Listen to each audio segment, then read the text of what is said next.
Hello and welcome to our channel. Welcome to our video. Feel free to leave comments down below.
They'll roll over and play dead.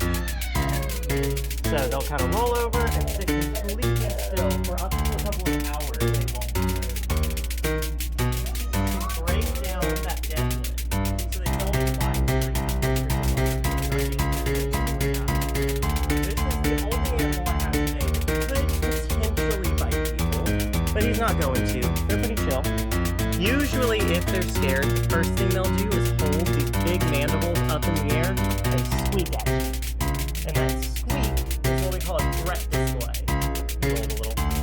So that squeak is a threat display. It's saying, leave me alone, I can hurt you. The other so we don't like hot dogs. Otherwise known as running around. All of that stuff up for us so that it doesn't pile up and become gross. So they are the first line of what we call decomposers. They help break down all of that rotten stuff. Now, we specifically call them writable because all of these body segments way more than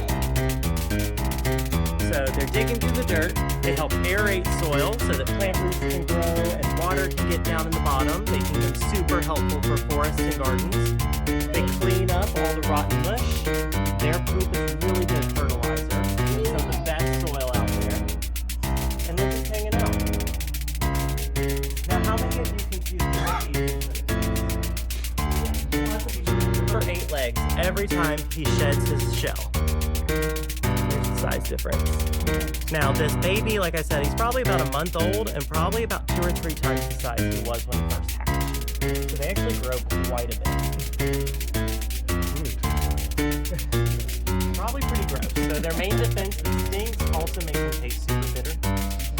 So most animals don't like to eat them unless they get them by surprise.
For the next little while as we dive into the world of raptors. How many of y'all have been to our program before?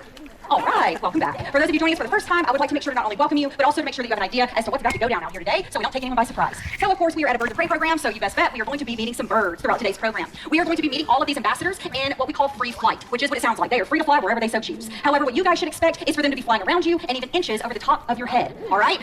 Be prepared, don't be scared. You're not a mouse. You have nothing to fear. They're going to fly around you as if you were a tree in the forest. Now, having said that, anytime we come into close proximity with wild animals, for their safety and for your safety, we have a couple of safety rules, all right? These are super important to abide by throughout the entire duration of today's program. So the first thing you want to keep in mind is hands and handheld devices and any other recording device must remain forehead level or lower, and it must remain in the frame of your body at all times. Like I said, inches over the top of your head, all right? So nothing can be up above that head level. So if you want to take pictures and videos, keep that handheld device right here. Don't raise them up, don't raise them out. Sound good? There you go. All right, the other thing that we want to keep in mind is that no matter your age, outside of a medical emergency, bottoms must stay on benches, all right? We all have to have a seat during the program. We do not want anyone catching a bird to the forehead or the back of the head today, all right? You could be injured, they could be injured. Not a fun day at Callaway. So keep those two safety rules in mind, and we should all be okay. Now, having said that, if you do need to stand up, move about, make an exit, the best time to do that is after I send one bird home, before the next one comes out to join us. We're going to have a few moments of transition time where you can stand up and do what you need to do. Sound good? All right, easy stuff, right? Hands down, stay seated. All right, the only other thing I do technically have to ask, even though I do not see any, is did anybody bring a cute, cuddly, adorable family pet to the predatory bird program today? All right, I don't see any heads nodding yes, right? Now, we do not want any unplanned National Geographic moments in whichever way that could go. That's why we ask. So if you do have a critter here of some kind, a little guinea pig, a little teacup chihuahua puppy, what have you, these animals, like all predators, they do not understand the concept of pets or livestock either. They can't even grasp the concept. So if you need to make a mad dash back toward the parking lot to rescue a critter, now's your moment to make your mad dash. All right, no one's running. Y'all ready, these birds? Of course. Y'all don't here to come here to see us humans. So on that note, we're going to go ahead and get started. Now, you guys, whenever I ask y'all questions, just feel free to say out your answers because we're going to kick the program off with one. What in the world is a raptor or bird of prey? We're going to use these terms interchangeably, but what we're really describing is a meat-eating bird with excellent eyesight, a hook-curved beak meant to rip and tear food, and talons, those large claws on the ends of their toes that are meant to immobilize or hold down their food. And this describes a lot of different kinds of birds. 7 general types of birds of prey that call our planet home. What's one that might pop in your head immediately? Hawks, falcons, eagles, owls, vultures. That's one. Y'all are good. That's 5 of 7. Eagles. Condors are a type of vulture. Well done, they're the largest of the vultures. All right, how many of y'all have ever heard of a kite before? Like a Mississippi kite, a swallowtail kite. They're a lightweight hawk-like raptor. And then we must not forget the osprey, the ever-impressive osprey that primarily hunts fish. So even though these birds do have quite a few differences among them, those physical traits that we discussed just are what bind them all together. Now, most birds of prey are what we call diurnal, meaning daytime active. That's the hawks, the kites, the falcons, the ospreys, the vultures, and the eagles. But our first ambassador is much more active and much more well-designed for low-light conditions. So on that note, let's say hello to Juniper. I know, even her rear end is impressive. Now, what kind of bird is Juniper? An owl. Does anybody know what species of owl, just judging by her backside? A great horned owl. That's exactly right. Well done. Great indeed. And she is a horned owl, meaning she has these clusters of feathers atop her head. These are what we call plumicorns.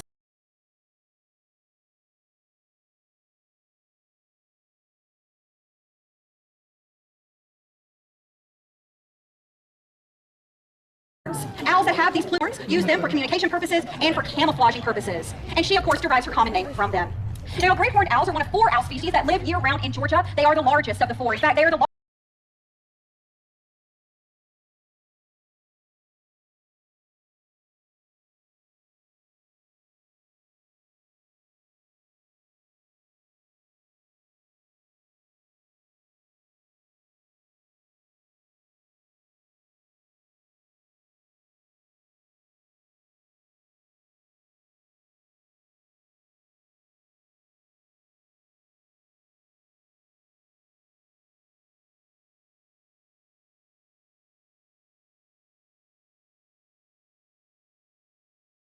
largest on the continent today.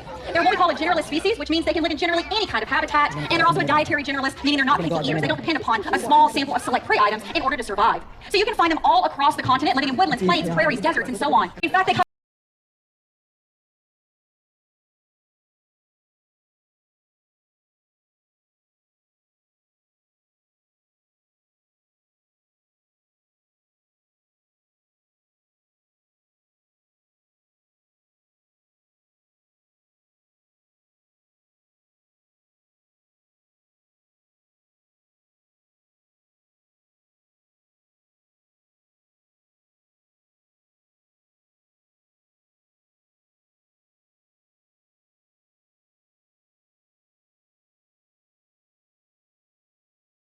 gray horned owls adaptable that some scientists have even been bold enough to say that, well, in the end, all we'll have left on the planet will be cockroaches and great horned owls. One feeding upon the other, round and round we go, right? So just a good example of how incredibly adaptable they can be, surviving off of the smallest creatures if there are enough of them, but being one of the most powerful raptors that calls the continent home.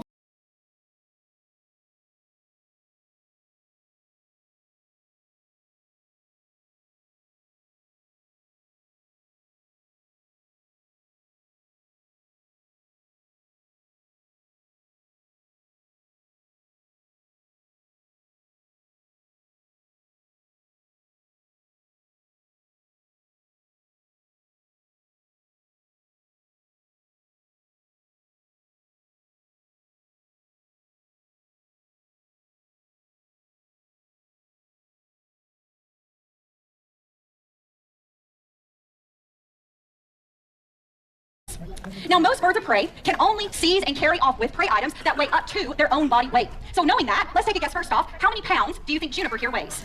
15 is a really good guess. We usually start in the 30s, which is understandable, right? But 15, that's a good place to start. Any other guesses? 3 is the best, right? Juniper weighs just around 3 pounds. So for a typical raptor, a 3-pound animal would be her maximum. But great horned owls are an exception in the raptor world. They're what we call having double wing loading capacity, which means she could technically seize and fly short distances with up to twice her own body weight. This is why great horned owls can readily prey upon not just the small little frogs, the small little mice and rats. They can also prey upon eastern cottontail rabbits, which along with squirrels make up a huge staple of their diet throughout the woodlands of the east. But they also, being incredibly powerful, can take on things like possums, raccoons, armadillos, and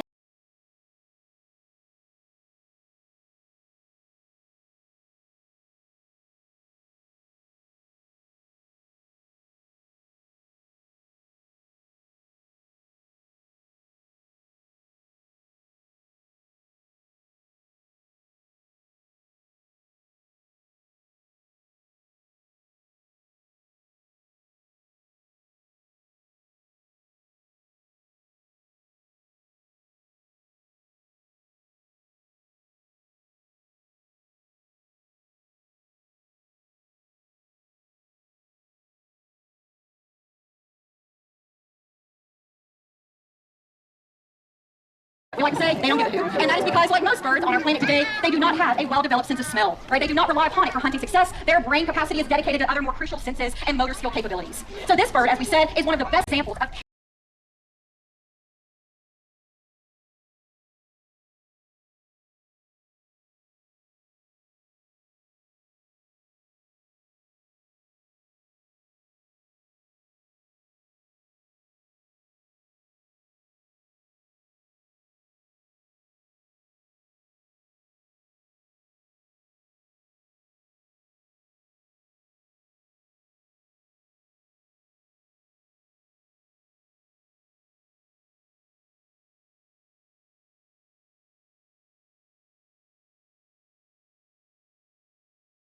into those big yellow eyes of a great horned owl. You guys stay behind the ropes, all right? Stay behind the safety ropes. Thank you very much. You guys, when you look into the big yellow eyes of a great horned owl, you're also looking at one of the few predators of other birds of prey. This is one of the only predators of other hawks, like red-tailed hawks, Harris's hawks, and even all the way up to bald eagles. When great horned owls fly into an area, everybody else flies the other way. Now, you guys, I think she did a lovely job. Don't want to give her a round of applause. Thank you so much.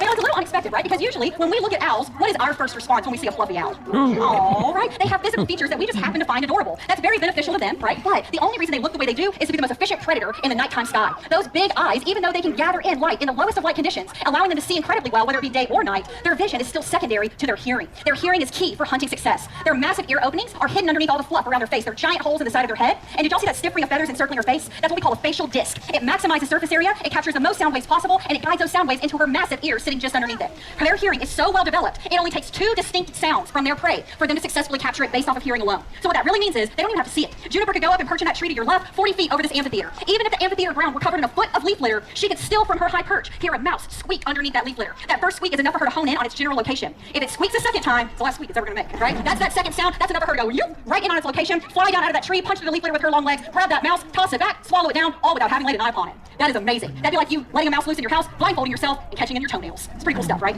They also do this all while flying silently. Did y'all notice as Juniper passed by you, you couldn't really hear much at all. Soft, fluffy, and flexible feathers help to break up sound waves very, very quickly so they don't travel far enough to be heard by unsuspecting prey. So owls are pretty horrifying, right? They can see you in the darkness, they can hear you in the darkness, and when the moment is right, they will drop down out of the darkness of night upon silent wings, grab you in their talons, and carry you away, never to be seen again. At least if you're a rat, right? So be glad we are as big as we are. Now, guys, I think we are more than prepared to welcome our next ambassador, so we're gonna switch things up a bit. We talked a lot about owl adaptations, how they find success in the world, so now speed things up a little bit. Roman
they're slower.